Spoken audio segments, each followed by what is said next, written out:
look at the cost of inaction.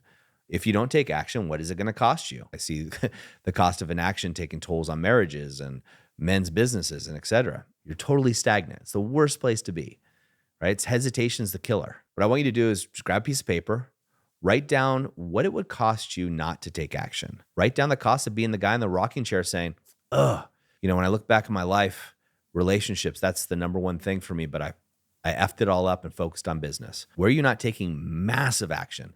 If I'm you, I'm pushing all my chips in on that area. Everything. I'm going in.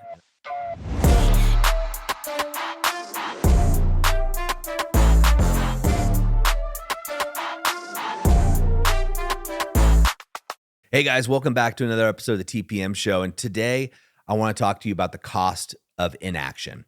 And this came up from a conversation I was having with a buddy of mine, and he is a high-level consultant, and he goes into companies and fixes them, basically. And we were talking about it, and I asked him what his price structure is because I was just curious. I do consulting for equity at times. I was curious what his price structure was. And he said, Doug, it's really simple for me.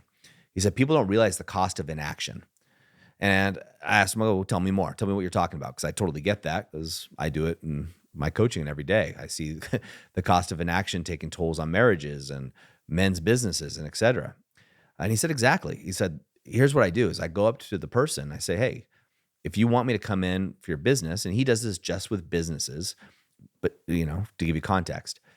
And he says, what I want you to do is, he says this to the person he's pitching, what I want you to do is just grab a piece of paper, write down what it would cost you not to take action, right? In other words, what is this problem costing you? So if it's, let's just say as an example, I'm going to make a very simple one. That's not what he does. But if your leads are down and if they stay the same, what's the cost of not getting enough leads for your pipeline? What's that cost you, right? Do you have to fire salespeople? Do you have to, hold payroll? Are you going to lose the lease on your building, lose your business? What is that going to cost you in lawyer fees and all the things you're paying? Write down the economic cost for you. Now, as an example, if this is your marriage, and I'll tell you the rest of his formula here, you might want to write down what the cost of divorce is, like 50% of your assets, right? What's the cost of the lawyers? What's the cost, all the other hidden costs within divorce, let alone the emotional toll? But I'd invite you to write that down. And then what he does is he says, look, I'm going to write down my number, what I think my value is, what my fee is. And if my fee is higher than what you believe this is the problem's costing you, then we don't do business. It doesn't make any sense. However, if what my fee is lower than what this is costing you in your business, and there's a delta there, then we do business. It just makes common business sense, right? If the delta is a decent size, right? You don't want to wash. And he says more often than not, he has the owners do this, and he has them spend time with it because he's a high-level consultant. The owners he's working with are usually very, very experienced, and they probably have a team around them. And they calculate all the costs, and people don't think about all the hidden costs, let alone opportunity cost. And he says more often than not, this guy charges a lot of money. There is a big, big delta between his fee, which is 7 figures, and their cost, right? And they look at that and say, well, this is a no-brainer if you can actually fix this. And he doesn't guarantee that he can fix it, but you want to bring somebody in early on to do so. And I was thinking about this as he was talking to me about it. And when I was talking to him, I just got off what we call a pack call, if you will. And these pack calls are where we have different groups, coaching groups come together, and we bring the men together. And they're a lot of fun in the sense that you get a lot of great guys together, and sometimes the guys are in tough situations. And I always hear the same thing. Man, I wish I would have done this sooner. And one guy said, I wish I'd have done this 3 years ago when I spotted that there could be a problem, let alone 2 years ago. And again, to that man, if he's listening to this, is what's that cost for you, right? Now, he's obviously taken action, but for you that aren't in a program like the Activation Method of the Powerful Man, and we'll use relationships and we'll go through other areas. What is it costing you if you fall into divorce? What's it costing you not only financially? So let's go over the financial ideas here. So first of all, you have the lawyer fees. Second of all, chances are you and her are spending more money. You have to get another place to live, or she does, right? So you have dual houses. The food costs go up. Your taxes go up, right? Because you get a discount in the U.S. if you're married. You probably are going to have to bring in a cleaning person or somebody else, or both of you are going to have to. You're going to have to childcare. What are the additional costs there? Let alone now look at the cost of splitting most places, 50% of your assets. 50%. What about your business? You might lose your business. You might be forced to sell. If you don't have this all written down, what are these actual costs for you to be not in action? Right? Look at those costs. And then now let's take an emotional toll. What's it going to feel like if it doesn't work out? What's it going to feel like to feel like you failed? Or you're focusing so much on the marriage that your business isn't working. It's not thriving. I can tell you from my personal experience that when my marriage wasn't working, my business was suffering. I threw myself into the business, but I wasn't as effective as I could have been. And when my wife and I are on point, I can work literally an hour or 2 hours a day and be more productive than I was when we were fighting. It easily said. And the business works better. Now, if I work 4 hours, then it's even better. You get the idea. So you want to look at this in this calculation of inaction, of what you're really taking. What's the opportunity cost here? Do this in your health as well, right? What's it costing you to not act, to not hire the personal trainer? A lot of guys will go, I don't need a personal trainer. I don't need that expense, or join a gym or 2 gyms. I know guys that have memberships to like 5 or 6 gyms because they're investing in their health. And when you'd ask these guys, hey, why do you have 5 gym memberships? And they say, well, look, sometimes I like to go to this gym for this reason, this one for this reason, or whatever it is. But the cost of ill health is so much more expensive. When you're bedridden and you can't work, you'd pay almost anything, right? Not to do that. Or you're injured, your shoulder hurts, or whatever it is. You pay an exorbitant amount of money to get it fixed. What if you just didn't do that? What if you just kept things maintained? What if you kept things at a high level, right? There's an opportunity cost there, and you get to choose. I'm not saying you need to join 5 gyms or even work out for that matter, right? But you get to make that as a choice. And one way to do that is looking at the cost of inaction, right? Back to my consultant friend, right? His sales pitch is basically look at the cost of inaction. If you don't take action, what is it going to cost you? If you take action and hire me, him in this case, what is that opportunity there? So look at your area, look at your life in the 5 territories that we teach at The Powerful Man. That's self. So what about yourself? Taking care of yourself. Are you investing in yourself? Are you doing daily practices of mindfulness, 10 minutes a day or more? Are you taking care of yourself by getting a massage every once in a while? Are you taking care of yourself by making sure you're eating good food? Or for you, maybe it's your spirituality. Maybe it's going to church. Maybe it's reading the Bible. Maybe it's reading something positive. What is it you're doing for yourself that you love to do, right? So we have self, then health. What are you putting off in your health? Are you putting off your workouts? Are you putting off eating good food? Are you putting off going to getting your blood work done to see what's really going on, your cortisol levels? What are you doing there? And what's the opportunity cost, right? What are the medical bills that you're going to have to pay? Or the missed time at work? What's the revenue miss that you're going to have if you fall into ill health?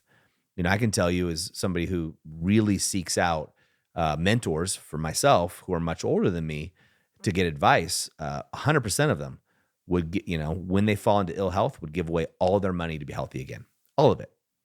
So, doesn't it behoove us to start working on our health, even incrementally? I'm not saying you have to go nuts on it, but when you look at the cost of ill health versus, what it costs to actually get there, there's a huge delta.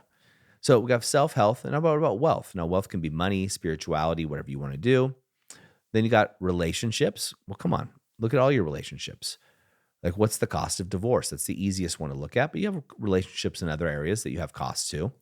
And then, of course, business, right? Like my friend I was talking about, what's that cost? Now, I'm not saying you have to hire a 7-figure consultant to come in and help you fix your business, right? It's not practical for most people to do. But it works really well for him. He's got a great business. He's got a great track record. So he does it. But what is it in your business? What's that cost, the opportunity cost of not bringing in a new CEO, of not bringing in a sales team or a sales manager or a high-level CMO just to come in as a consultant? In my former life, I did that a lot, right? I would be the CMO, the interim CMO, come in as a consultant. I got paid a lot of money. People would say, how much are you going to work? I said, well, no, it doesn't matter. Hopefully I work an hour or less a week on your project. And they would look baffled at me. I'd say, look, no, you don't want my time. You want my experience. You want me to help your business grow. That's what you want. It doesn't matter how much I work on your business. Just like in your relationship, it doesn't matter how much time you're spending in your relationship. It's the quality, it's the results that you're after. That's the key in all of these areas. So I'd come in and say, look, it's a minimum of $10,000 for me to come in, and I'm trying to do less than an hour a week. That's my goal in this. And it would baffle people except for the people that I worked with, and they would rehire me and rehire me and rehire me because the results are what they wanted. So when you look at this as this idea of inaction, right? Not taking appropriate action coming in, really what you want to do here is look at what are the results that I want to get.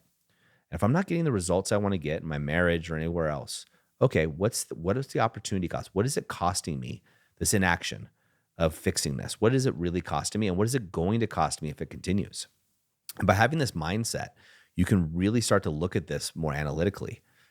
I can tell you beyond a shadow of a doubt that almost every guy that I work with in coaching and work comes through our program, if they come in, we have multiple programs, but if they come in to solve the relationship angle, like their marriage, what happens is as a result of the work they're doing on their marriage or themselves, their businesses take off.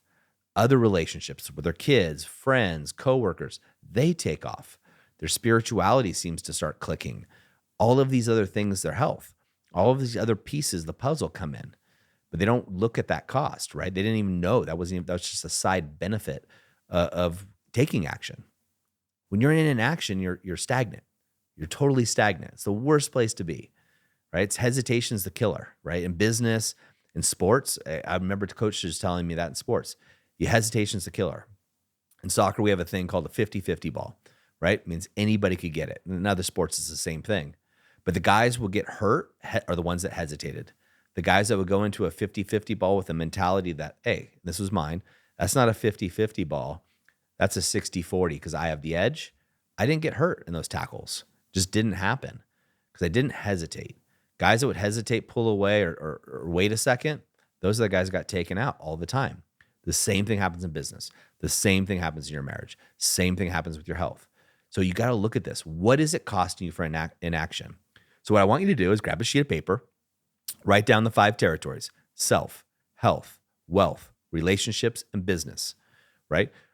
In those 5 territories, what is it costing you to not take action?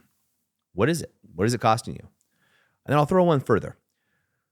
I want you to sit down or think about, you and I sitting in a rocking chair. We're 80 years old, sipping some lemonade or whiskey or whatever it is. We're reflecting on life. What are you the most proud of? Are you the most proud of your business? Are you the most proud of your health? Are you the most proud of your spirituality? Are you the most proud of the money you've made? Are you most proud of your relationships? What is it? 9 times out of 10, guys will say the relationships by far, right? Sometimes spirituality is up there too, but it's usually relationships. I'm so happy if I reflect on my life. The most important thing was my wife and my kids. I hear that all the time. Then where are you being inactive in that area? Where are you not taking massive action? If I'm you, I'm pushing all my chips in on that area. Everything. I'm going in and I'm going to work on that. And maybe it takes some time, right? Good things usually do. But take massive action in that area and stop taking inaction and write down the costs. Write down the cost of being the guy in the rocking chair saying, yeah, Doug, when I look back in my life, relationships, that's the number one thing for me, but I effed it all up and focused on business. Or number one thing, Doug, is my own personal well-being, and I spend it all on something else, right? Where are you? Make sure that you are taking action in the areas that are most important to you. If it happens to be relationship or self, we've got a program that's proven called the Activation Method. Simply go over to thepowerfulman.com. That's thepowerfulman.com/apply now. thepowerfulman.com/apply now. And you can speak to one of our advisors and see if it's the right program for you. If it's not us, no harm, no foul, right? Go somewhere though. What I'm saying is go all chips in on you. And that way you can be the guy sitting in the rocking chair looking at a well-lived life rather than being the guy sitting in the rocking chair looking at life with regrets. As always, gentlemen, I'm in your corner. Take massive action. See you next time on the TPM Show.